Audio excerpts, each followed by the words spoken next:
Sam. I am the U12 head coach this year, along with my assistant coach Paige and the director of the ski club Rule here.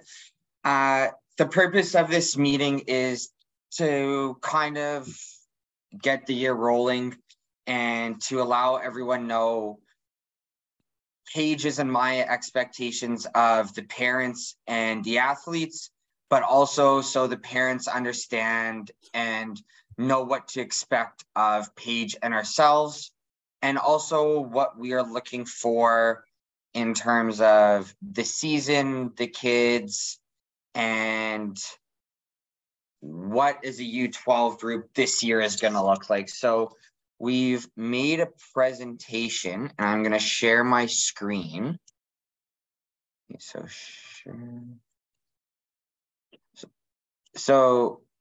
one sec. Can everyone see that? Rule, can you see it? Yeah, we can see it. Okay, perfect. So as it says, introduction. So where this is going to cover the 2022 and 2023 year. So our vision.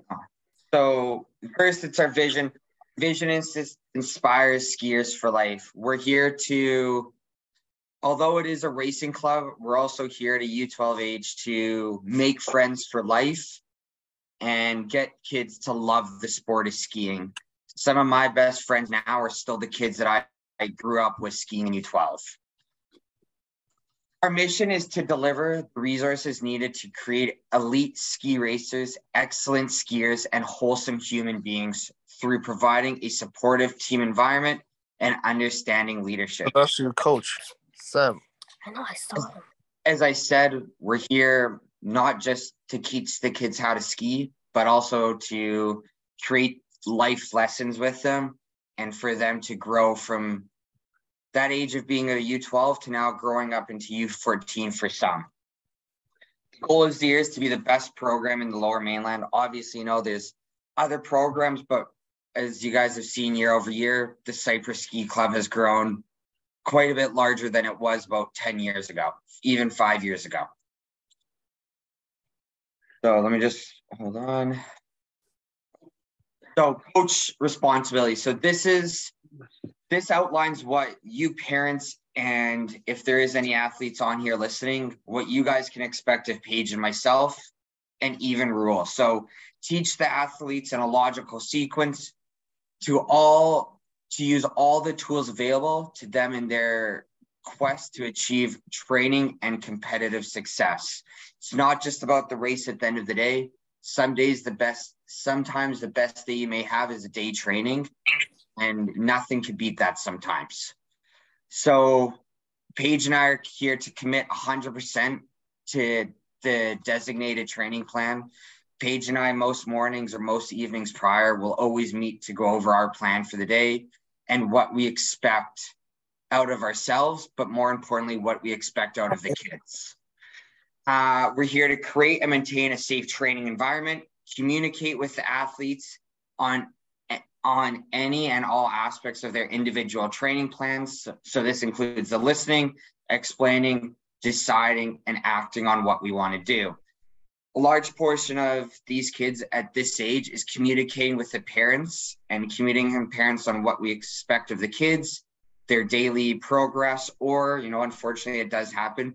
Sometimes a kid may be disruptive and we do need the parents' help. Sometimes it's not always something that's going on in the hill. Maybe something's bugging them at home and they bring it to the hill. So we rely on you guys a lot to help us in that sense with the kids at this age. So we're here to represent the athlete's best interest and regionally and provincially, and constantly look for ways to upgrade his or them skills and knowledge. As we'll learn later on, we're at the aspect of U12 where it's learn to train. We are teaching these kids how to train. What is the best way to train? How to warm up, how to tune. So when they go into U14 and it's train to race and train to win, they have the basic knowledge of what training is. I should say, if anyone does have any questions, just hold them to you at the end. I forgot to mention it at the beginning. So if I know parents will have questions about Christmas camp, races, and the schedule, just pull them to the end, as we are going to cover most of that. Athlete responsibility. So this is a large portion of what we will be conveying to the kids throughout the year, and also parents that we also in some aspect expect of you guys to uphold with the kids. So participate, communicate fully to the training and racing program as designed by the coaching staff. This includes dry land, on snow training, competition, equipment, diet, and race. So it's important that if we're telling the kids, it's not just about the training, that if we say, hey, you need to tune your skis, or hey, go for a run after training, it's important that if this is told, the athletes try and follow it. So communicate with the coaches on all aspects of his, her training. If they don't feel that something's right or something's wrong or they're hurt, I hope that the kids feel confident enough to come talk to Paige or myself, because at this stage, communication is a big part and learning is a big part. And it's not just us telling them what to do. It's important that they understand why to do it and they understand the reasoning why. So dress in a manner that is a credit to themselves, the team, and the program. As we travel to races and kids are on podiums, we expect kids to look presentable, that it represents this club in a proper manner, but also presents themselves in a respectable manner. Behave in a fashion that brings credit to themselves, the team, and the club, and respects the rights of others, of other users of the resorts and other facilities at which the athletes train and compete. Show respect to the other athletes, officials, volunteers, respect the coach's decision. Although, as many of you know, Cyprus is a large, large hill, and we are a small group that gets to use this mountain. It's important that, you know, when kids go into lines and get into larger groups, that they don't forget that there's public around. We don't own this hill and we don't own the run. So we can't just do as we wish. So it's important that kids remember that we are here voluntarily. We get to use the run because the mountain allows us, and we don't want that taken away from us. So the Cypress Mountain Alpine Responsibility Code, all kids have this, I believe, on the back of their passes. They used to be a while. So it's just outlining, always stay in control. You must not use lift lines or train in ability if you're impaired. Just basic responsibilities and outlines. So fair play code for athletes. So this is something that, if you'd like, after Paige and I could send out to everyone, but it's important that the kids read through this slide, especially because this is what we expect of them and what we expect their mannerisms they'll bring to the hill every day, and how they treat themselves, but also their fellow athletes and the coach. I will participate because I want to, not just because my parents or coaches want me to. I'm only here if the kids want to be here. If they don't want to be here, then Paige and I will go home. We only come because we want kids to want to be here. It's really tough for us to want to be here when the kids don't. It makes it tough to coach a kid that rather be at home playing his Xbox or hanging out with friends. So it's important that they understand when they come on the hill, they want to be here. And if they don't, then some kids don't. It's fine. Some kids don't always want to, and maybe they need that one day off to regroup and just get their feelings in check. And Paige and I respect that. We're both humans as well, and we respect that some people just need days off. I will play by the rules and in the spirit of the sport. This includes the rules of the policies of the ski club and the governing bodies of the sport. So FIS and Cypress Mountain. I'll speak positively when talking about the club. I agree that good sportsmanship is when teammates, opponents, coaches, and officials treat each other with respect and will avoid disturbance that includes foul language, disrespect, behavior, and violence. I will make all teammates feel welcome and accepted. I agree that the discrimination and harassment of any other athletes or participants in this sport is unacceptable.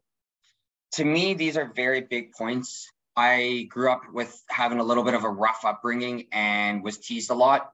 And I have an absolutely zero tolerance and will have no problem, as we'll see later, a minor infraction of kicking a kid off the hill for the day if he feels that he is better than someone else and feels that he or she can bully someone. For me, I have no place in who I am for it, and the club has absolutely no place in their policy for bullying within this club.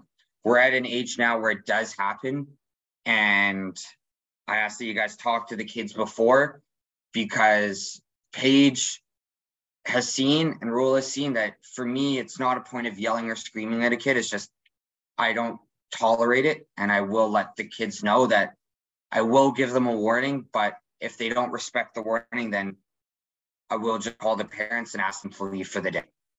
Bullying and harassment has no place in my books, and I feel that most parents will agree with that. To continue, I will remember that winning isn't everything, that having fun, improving my skills, making friends, and doing my best are also important. At this age group, I couldn't agree more with it. It's not all about winning the race. It's about having a good training run. It's about making these long-term friends. It's about improving your skills. Once you get these, we are at the learn to train phase. Once you get trained to race, then you could start worrying about the results at the end of the hill. But learn how to train, learn how to set your environment.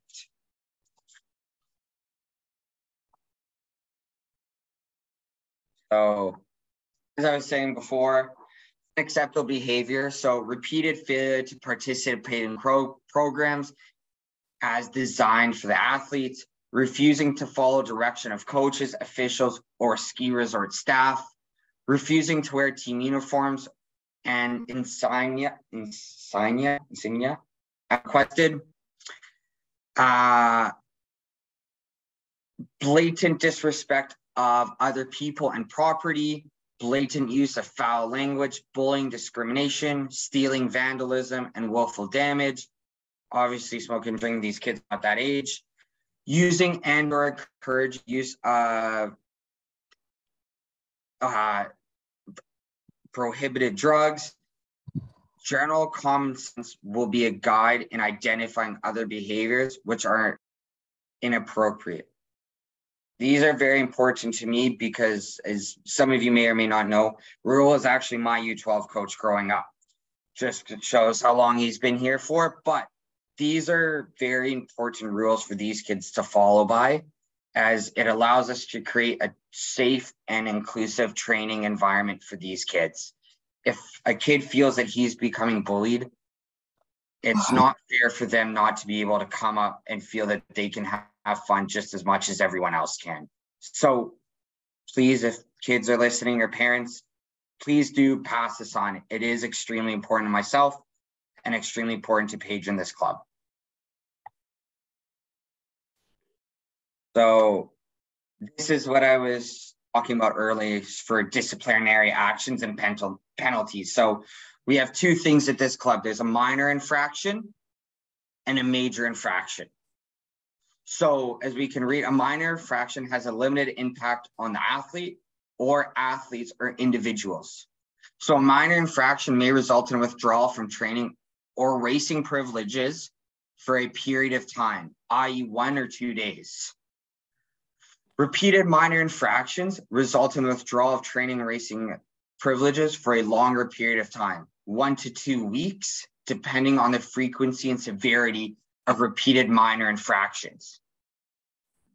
So these, to me, so let's just go over major infractions have a serious impact on the athlete or athletes or individuals and or the program as a whole. or indicates an unacceptable trend of minor infractions. Major infractions can result in dismissal from the program. These are at the discretion of myself, Raul, and Paige. It's not just myself, it's not just Raul, and it's not just Paige. It's group atmosphere that we all come upon and talk. Me and Paige talk every day after training, and if it's something that I may see and Paige may, or even if a public brings it to our attention. As I was saying, bullying, the disrespect, these are consequences that the kids will have to deal with if they feel that they can go about bullying or using foul language or disrespecting others.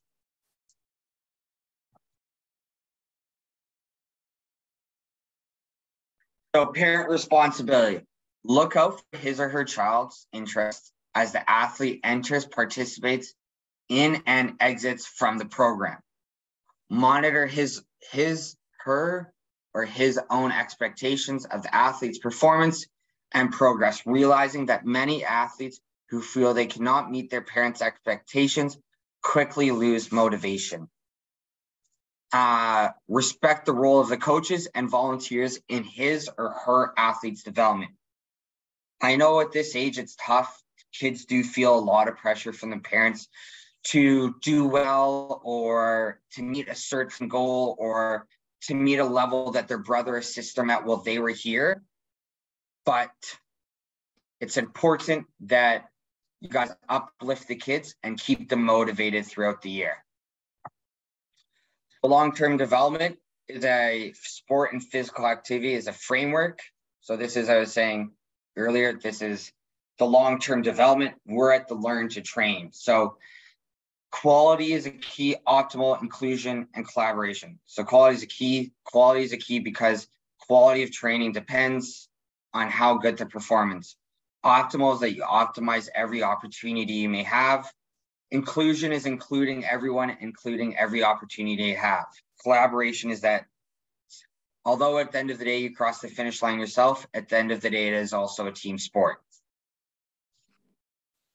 So as I was saying, right now we are at the learn to train. I'm teaching these kids how to train and how to understand and how to get to that point of learn to race. As I was saying, we're at the learn to train stage.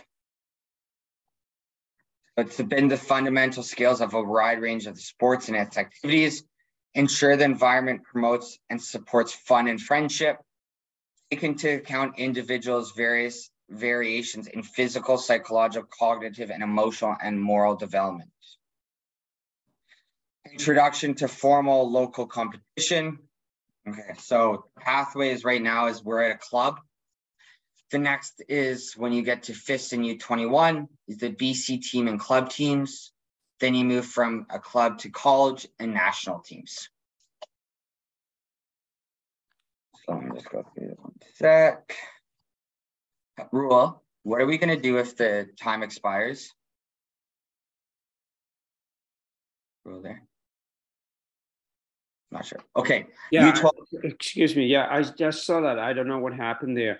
I will have to create another meeting and I will send out the new link to the U12 program via TeamSnap. Okay. So parents, if it ends, just wait 5 minutes. Rule will send it, or he'll send one now. And if it ends, just wait a few minutes, and we'll be back up and running. Okay, just in case, because I guess we only have a limited amount of time. So developing technical skills in all kind of situations. So in gates and in free skiing. A large part of U12 is learning about starting to ski, what gates are, how to cross block, but it's also developing the skills to become a good free skier. How to move in moguls, how to navigate powder. These are all go hand in hand in enjoying skiing. Agility and explosiveness, fast decision-making, introduction to the spirit and fun of competition, high volume skiing and attendance, strong abilities before growth spurts, high levels of responsibility and accountability. So here's a little bit of a program schedule. So obviously we come to that point where we've ended November. December to May is when we start skiing. This year, we Oh, okay. Thank you, Ro. So this year, we have planned for 72 days on snow if kids decides to come to Sun Peaks, Christmas camps, and all throughout the year and weekend and evening trainings. Back. So this is what we expect of the kids and the parents in terms of day-to-day schedules. So for the weekend schedules, we have an 8:30 team meeting and warm-up. Where we're going to meet is to be determined. Raul and I have, obviously, we've not yet decided where we're going to meet. I know we've met at the gates near the safety shack. We're going to see where we want to best, where we want to meet this year that works best. As this year, we have quite a few more kids than we had last year. So 58 kids plus, say, 20 parents want to come with their kids. You're getting up to almost 80, 60, 65, 70, 80 people to be in one group. So we need to make sure that we meet in a place that's safe, but also doesn't disrupt the mountain. So meeting point is at 8:30 for a team meeting and warm up. The mountain usually opens at Cypress at 9. Lunch is at 12 and we end training at 2. Lunches should always be a packed lunch. It's not a go into the lodge, sit down, take your boots off and hang. It's a quick packed lunch. Will Paige and I either reset a course, develop a new plan for the afternoon, and allows the kids to eat. If they want to go in and eat their packed lunch, they can. But for the most part, it will probably be, if it's nice and we have a good day, we'll be eating on the mountain at the top of the training center. So for weekday trainings, it's 5:15 team meeting and warm up, 7:30 first run, 8 o'clock we end. So for that 5:15, I will probably be there latest 4:45, setting up, getting the environment ready, either setting a course, helping set stubbies, or setting the training area with ropes so it blocks it off from the public. So if your kids do come a little earlier, we will have someone there, usually Paige, or I don't think Jack's in the meeting, but Jack, who is our other coach this year, meeting the kids there. So after this meeting, this calendar will be sent out. This is our calendar for the year of how we broken it out. So the core training is on the Saturdays and Sundays. Then there's our evening trainings. The green that you see on there is our races. So if you look for January 28th and 29th, that's the Yannick Cup. The following weekend, we are at Sasquatch, which is, I believe that was Hemlock at the time, for a Saturday race. Then we come down later into February. We have our grouse race, the Tyee Cup. And, oh, I made a mistake there. I copied it twice. But the end of March, I will change that. That is the Sun Peaks race. Sorry about that. Not the Yannick Cup twice. Paige, she just reminded me to do that. So that is our general calendar for the year. As you can see, it doesn't say slalom or GS for training. Probably every week, 1 week out from that week of training, whether it be a Tuesday, Thursday, we'll be posting what we're doing. It's hard now to just say these days are slalom, these days are GS, as the conditions always change at Cypress. So at least a week out, we will be posting what the kids will be training. And we are going to try and break it up that it's a good ratio of slalom and to GS training, or a slalom mix of GS and slalom. So next is the equipment. So as you can see, there's 3 categories: required, recommended, and optional. So what we require of the kids is slalom skis, ski boots, hard-eared helmet, goggles, regular ski poles plus pole guards, shin guards plus chin guards for your chin, ski jackets and pants, ski gloves, socks, buff, and a backpack. If some of you parents may have seen this presentation last year with Hayden, we have changed this year that we would like kids to have pole guards and chin guards. We will be skiing tall gates as the year progresses, as we do have a very even mix of new U12s or first year U12s to second year U12s who will be going into U14 next year that need to understand the basics of the gates, how to prepare for the gates, what a gate is, how to hit it properly. So the pole guards and the chin guards are important to have. As you can see under recommended, but definitely not required as GS skis, as some parents have asked, you don't need to have GS skis. It's not a requirement, but you are allowed to have it. Racing specific boots, it is, if you have them, great. If you don't, it's not the end of the world. Next is downhill suit. Some kids at this age do, but I also know kids grow like weeds, so they don't have them. Next is second pair of gloves at Cypress. It definitely does not hurt to have a second pair.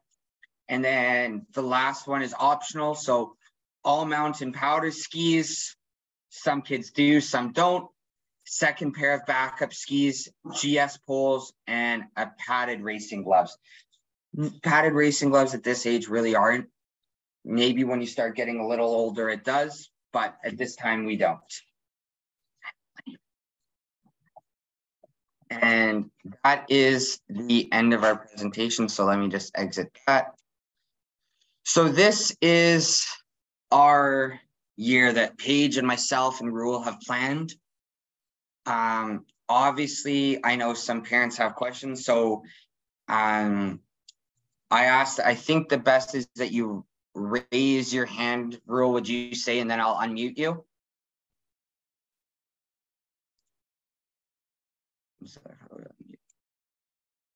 Yeah. So what do you think is best for parents to ask questions, Rule? Yeah, if they want to ask questions, they can raise their hand and we will call on them. So please go ahead. Anybody that has a question for Sam or Paige or myself, please go ahead.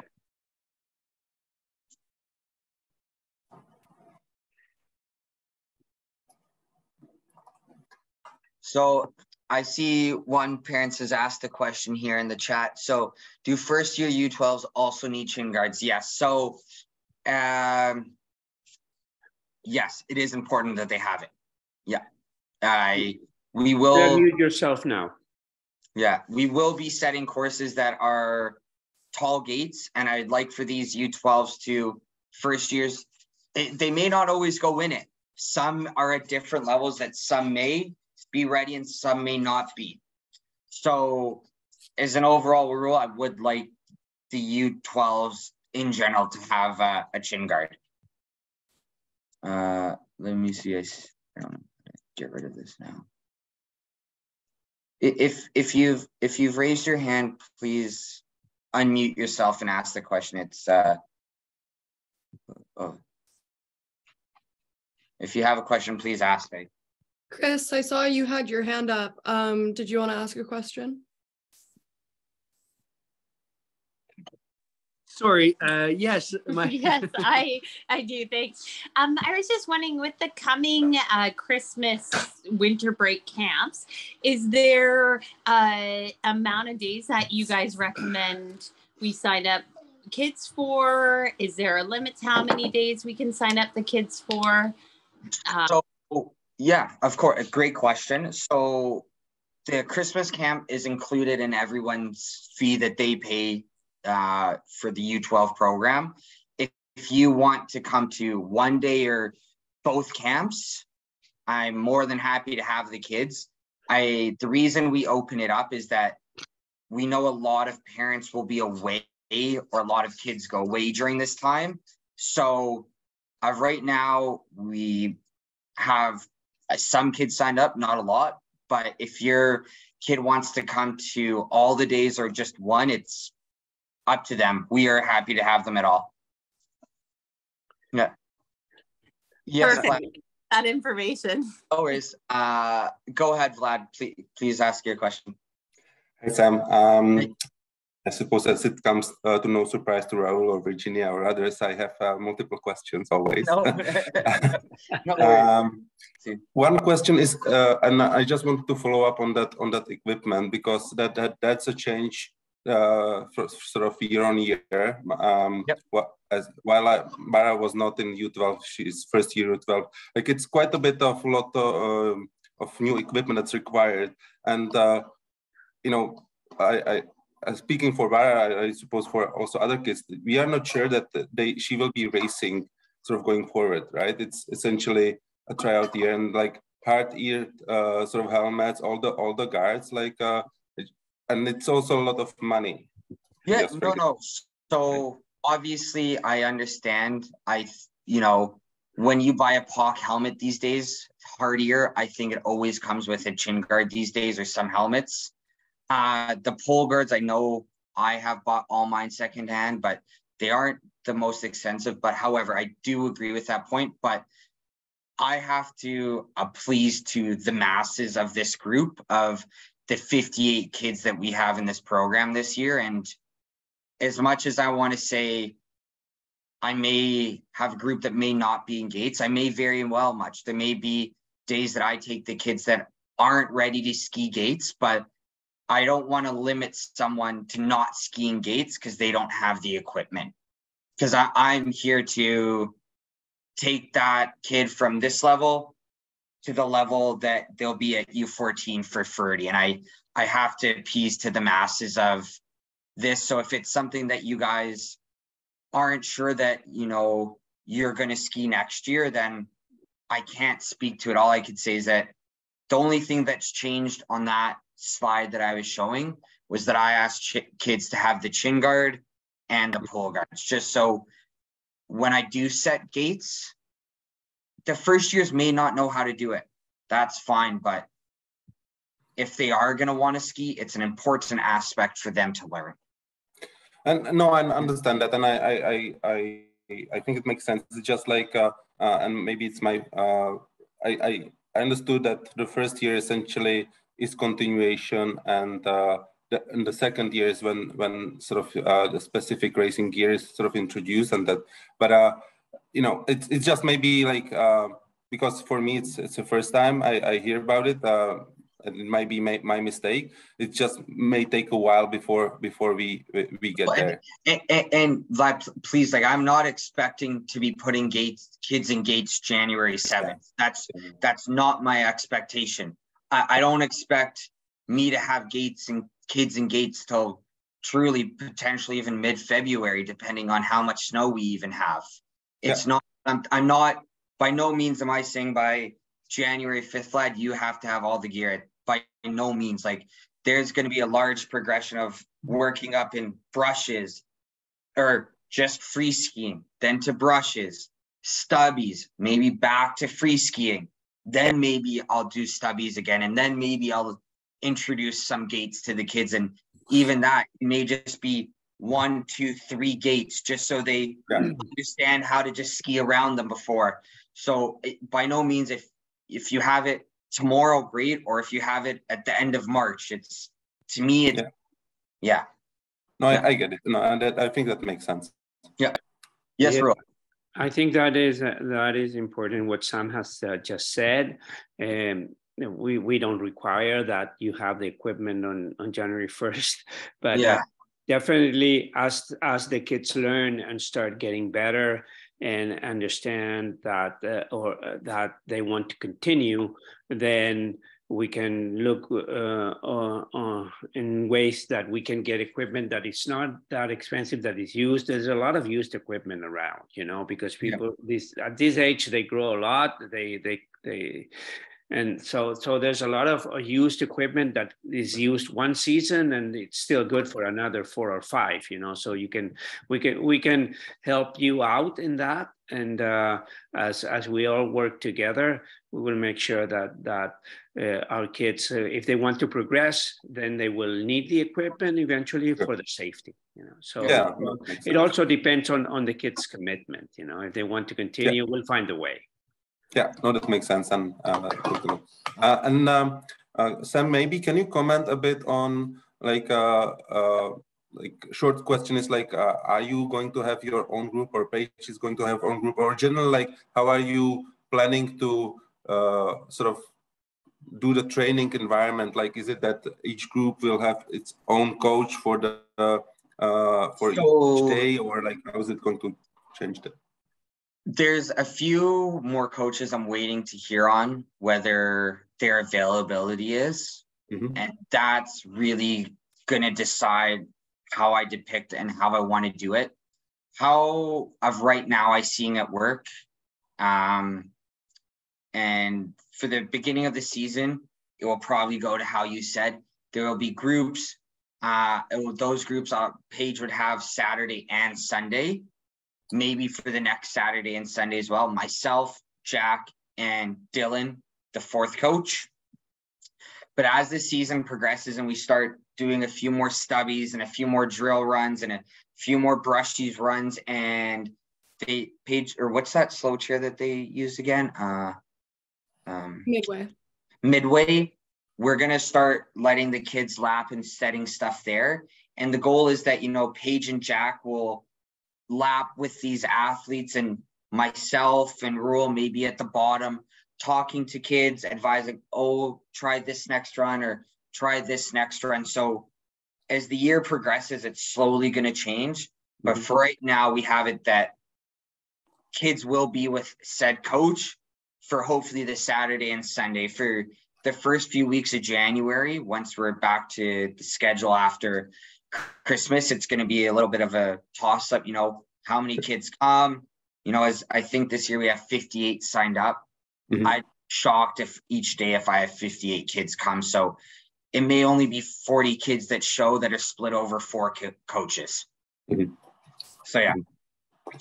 But you mentioned that you are waiting to hear if a few more coaches will join. Yeah, I've reached out to a few more coaches. So right now we have 4 coaches, and I have a 5th coach that's on Tuesdays and Thursdays, because I know one of the weekend coaches can't do Tuesdays and Thursdays, Dylan. So right now we have 4 coaches signed up for the year, a 5th on Tuesdays and Thursdays. Okay, sounds good.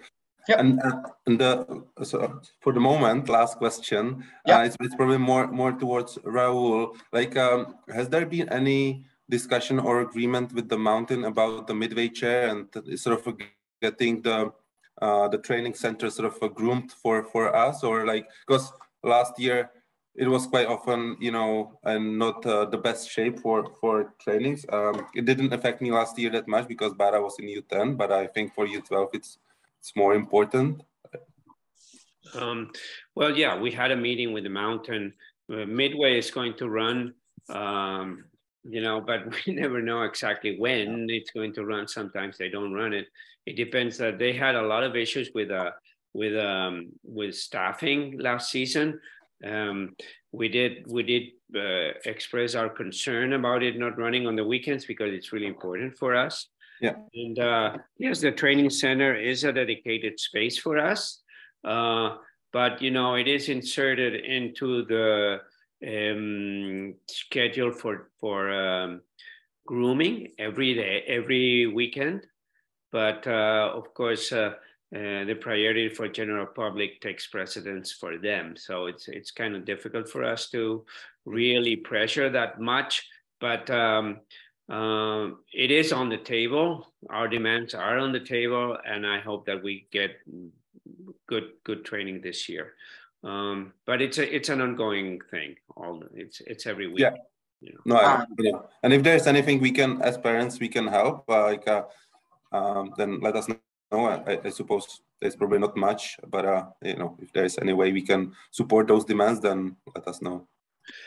Definitely there is, because we do need volunteers to help us set up. You know, we have to set up the ribbons and make sure the place is safe. We want to this year to set up nets like we did previous years and at the bottom, so kids don't go under the ribbon and straight into Collins. So we need help on that, so coaches can concentrate on setting up the environment and not on the safety of the training center. So if we can put together a team of 2 or 3 parents that can ski every weekend, that would be great. It's just at the beginning of the day and at the end of the day, that's what we need the most. So I want to touch on one question that Jasmine brought up and that Parveen answered that I did not bring up in the presentation. Team Snap is the only tool I and Paige have to know who's coming. If I only show that 12 kids are showing up, Paige and I may do something extremely different than if we have 45 kids show up. I ask that you as the parents, because I'm assuming your 12-year-old's not answering your Team Snap for you, that you do let us know their availability or your availability, as you are the ride to the hill for them. It's extremely important to us because there's been days at Dryland where I have 7 kids say they're coming, and I'll tell Paige, no worries, don't come. Or Paige says, hey, Sam, don't worry, I got it tonight. And the next thing we know, we have 16 kids there. And I'm like, oh, shit. It's not like it's bad, but it's just that to do something or set a course, or even if I got to go to the washroom and I have to leave 16 kids out there on their own, it's not always the best feeling as a coach, just letting 16, 12-year-olds wait outside, or tell 16, 12-year-olds to go do a lap by themselves. It doesn't make me comfortable, and I would never want to do that. So please use Team Snap. I know sometimes it's annoying or you may forget, and I understand that, but please try to be on top of it. If you are going to cancel or you don't know, then use a maybe. And if you're not going to go, please cancel, because if I see that I have 40 kids coming on a Tuesday night, well, I know that I have 3 hours on the hill. If I'm going to set a course and I have 40 kids and the lap time is about 25 minutes, 30 minutes on Eagle, each kid's only going to get like 1 or 2 runs, maybe 3 runs on a course. So I'll know that maybe I'll split into groups and we'll just do drills instead that mimic. So it allows them to get more and more instead of waiting for all those kids to go down the track together. Because for 40 kids, let's say it's a minute interval for them, for me to let the next one go. If I'm videoing, it's 40 minutes of kids waiting there to go. So it's an important tool for us to use. And we do use it quite a bit. So maybe just on that, is 1 day notice sufficient, or do you want longer days? That's fine. That's fine. Even if it's morning of, like, I'll check. As long as we know by like 8 a.m. Yeah, that's all we need. Yeah, like I'll check. For Saturday, Sunday, I'll check Thursday night. I'll check Friday night. I'll make my plan, but I'll also check at 7:30, 8 o'clock as I'm driving up to the mountain, and I'm putting my stuff on. Okay, I'll have a plan A, plan B. If I have all 40 kids, I'm going with my plan A.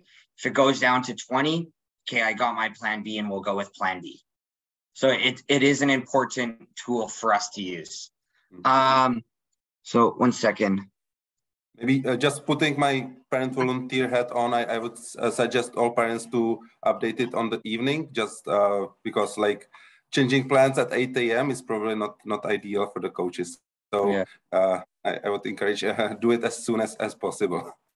So Ashvin and Eric, for those races that are slightly farther out, I will let you guys know. Obviously, there will be for the Yannick Cup, Sasquatch, Sun Peaks, and the Grouse race. I will send out race notices. I will send out kind of how I did for Sun Peaks, a trip itinerary, what our plan is. I don't know right now, like what we're going to do for Sun Peaks or how we're going to do Whistler. I know last year in the past, there's Some people have gone up a day prior to do some free skiing, or they skate a day later. It all depends on how many kids we have coming to these races. If I have 4 athletes come, well, maybe then I will go up a day earlier because I can manage 4 athletes on my own. But if we have 40 kids coming, it's hard to book a space for 40 kids. So in due time before all of these, at least 2 to 3 weeks in advance, I will send out notices for these races. Yes, Rule? Yeah, usually for the races, for the race at Sasquatch and Whistler, we train at home. We don't go training one extra day. It's not really needed. But when we go to Sun Peaks, yes, there we train. I think Wednesday and Thursday, and yeah, we do that for Sun Peaks because it's far away, and we go there for more days. But the local races, we just train at Whistler at our place, Cypress. Sorry. Does anyone else have any questions or curious about how the year is going to run, or anything about myself or Paige, or just general questions that they want to know about the program? Feel free to ask.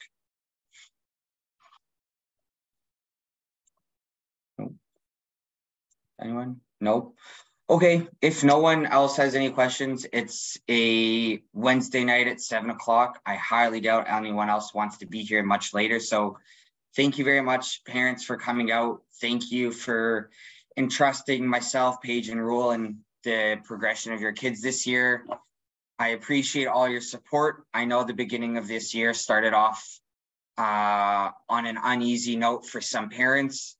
I'm hopefully that viewpoint that you have felt has changed, as myself and Paige have really put a lot of time and work into effort with the kids, but also this program with Rule. So if anyone has any questions, please feel to reach out to me on Team Snap. I will be getting a phone for the ski club. I just haven't had the chance to do it yet. So please give me another week or so, and I will have a phone that I will post the phone number in Team Snap.